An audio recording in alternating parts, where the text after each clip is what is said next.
She laughed when he called her beautiful. I remember that sound, light, unguarded, the same laugh she once saved only for me. I stood beside her, drink in hand, pretending not to notice how her fingers lingered on his sleeve.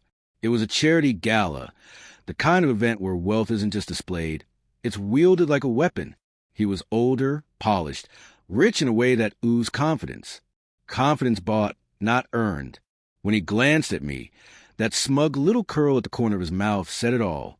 Then he said it loud enough for everyone to hear. "I'll take good care of her tonight." He pulled $1 from his wallet and tossed it toward me like I was a beggar. It landed on the marble floor between us. Her laughter stopped. Mine didn't come. I didn't react. That was my first victory. We had met 8 years ago, in a bookstore of all places.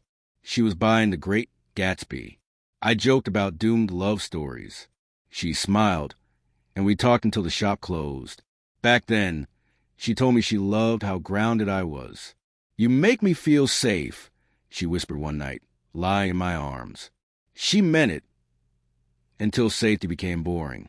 It started small, a new perfume, late nights at work, a phone she refused to let out of her sight.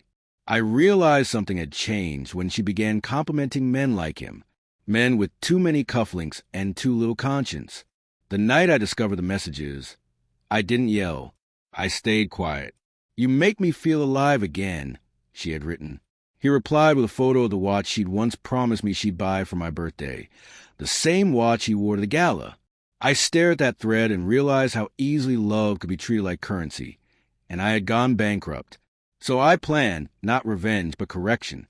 Calmly, too calmly, perhaps. I started by moving everything silently. The house was in my name. She never checked. The accounts, too, were only jointly listed on paper. She thought marriage meant shared wealth. She was wrong. It meant shared illusion. Over the next month, I played my part perfectly. Devoted husband, distracted fool. She snuck around, thinking she was clever. Meanwhile, I quietly stripped away her comfort, one transaction at a time. The night before the gala, I moved the last of my assets out of reach, investments, accounts, even the company shares she thought we co-owned. All legally mine. Every paper she had signed herself, smiling, unaware. Then came the party, the dollar bill, the humiliation she assumed would break me. It didn't. It completed me. The next morning, she returned home, hungover yet radiant in the same dress. I watched her fumble with the lock. It didn't turn. She tried again, and again. Then she knocked. "Open the door, please." Her voice was small now. I let her knock. Then I opened it halfway, just enough for her to see the empty living room. The paintings were gone.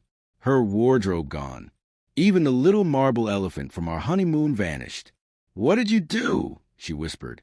"I made sure you'd have everything you wanted." I said, "Freedom." She froze. Her phone buzzed. I saw his name on the screen before she answered. Then came the scream. "You didn't tell me your husband is him." He hung up before she could respond. What she never realized, what none of them did, was that my company didn't just make money. It moved it quietly, legally, efficiently. When I found out who her lover was, it took one signature to expose everything he'd been hiding offshore. Tax evasion. Fraud. A few phone calls later, his empire began to rot. He lost his fortune overnight. Assets frozen. Reputation gone before lunch. By evening, the press had the story. I didn't say a word. She stood on the porch, shaking, mascara streaked down her cheeks. "What am I supposed to do now?" she asked. I looked at her like a surgeon examining a tumor he had just removed. Detached, clinical, almost grateful it was over. "Start over," I said, "preferably with someone who can afford you." Then I closed the door. I kept that dollar bill. Framed it, in fact. A reminder that value is perception, and perception can shift in an instant. He bought one night with her. I bought peace with patience. And between the two of us, I got the better deal.